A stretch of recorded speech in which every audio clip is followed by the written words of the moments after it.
Hello, welcome to CLSP Politics. Sean Briscoe speaking.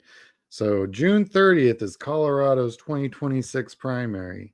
And I think Colorado is going to be a really interesting state.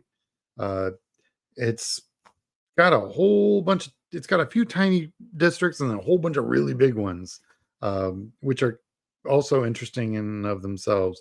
Although it's not a very interestingly shaped state, needless to say.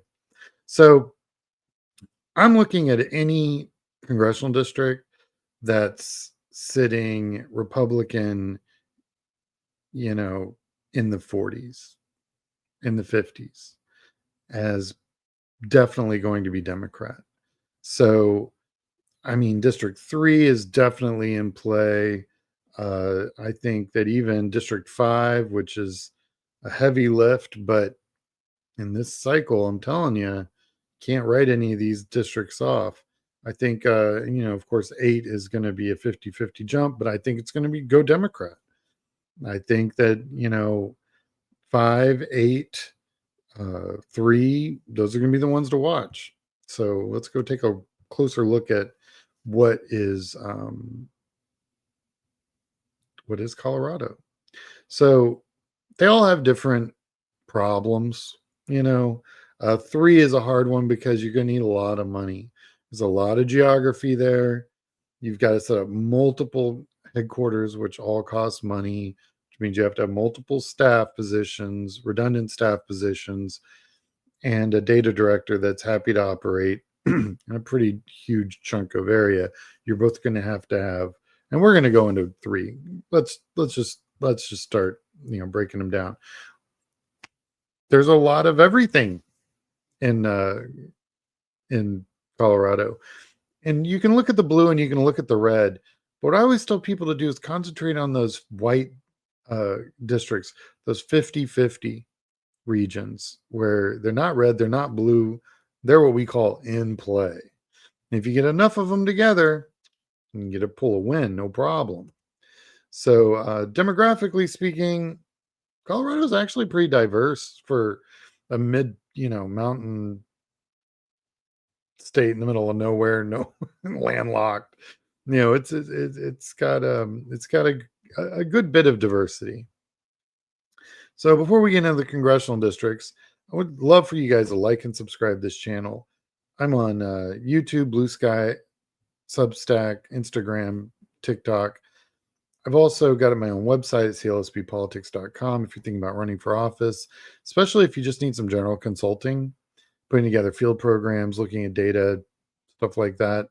We do a lot of that, and we've done that all over the country. So go ahead and just give us a ring, or you just email me, Sean at clsppolitics.com. That's cool. Let's look at District 1.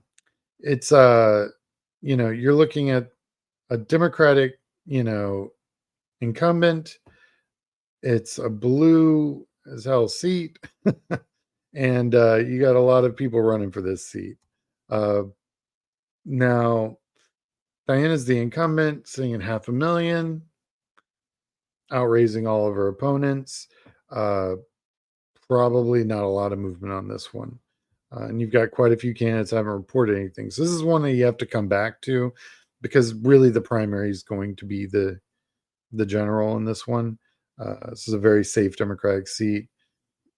See if somebody raises some money. You just never know. District 2, yeah. Also, not seeing this one moving or changing hands anytime soon. I think that one's pretty safe. District 3, this is the one that I kind of like to look at. You got the incumbents and at 1.3 million. And you're like, oh, that's a lot. He's got a Republican challenger that's raising some real money. And he's got a Democratic challenger that's also raising some real money. I mean, they're going to have to raise more than this, of course, because as I mentioned earlier in this video, 3 is just a lot of space. Democrats rely on field programs quite a bit, and this one's got a rural and urban and suburban field program that you're going to have to operate. And it takes a special kind of talent, takes a special kind of team to be able to put this together. And And then just a lot of social media. I don't like mail, but in this area, to reach out to everyone that you're going to need to, you may not have a choice. So this is gonna be a hard one, but it's not impossible. You got to have the resources to do it. District 4, the Lauren Boebert. She's one of the ones. She's got a high enough profile. Uh, when you look at the money, she's not sitting on a lot of money. There's other Democrats that are raising real money to run against her. You got uh, Lobersher. Hope that's how you pronounce your name. If not, I apologize. 1.9 million. There's your Democratic candidate. I mean, you've got some others in there also doing some hard lifting. Uh, Trisha Cavaris. I apologize again. You guys' last names are just killing me. Also raising real money. But again, this is a unique district. You've got urban, you've got suburban, you've got a ton of rural, and you got to go be able to play in all of it. You can't let candidate like Lauren Boebert, who's going to get a lot of free media because she's what I call a nonsense machine. It just blah, blah, blah. Stuff comes out of her face, and you're like, what? Problem is, when you ask the question, what? It continues the media cycle on whatever nonsense came out of her mouth, and it's kind of a perpetuating wheel. But with enough resources, you can break that wheel. So go get them. Good fundraising. Of course, this is all just September. Doesn't talk about anything that's happened in the fourth quarter yet. And I'm curious. This is going to be one of the ones I want to come back to and take a look at because it's an interesting one. Well, like and subscribe if you haven't already. Check out all my places I'm at. Really appreciate any support. Comes out on YouTube.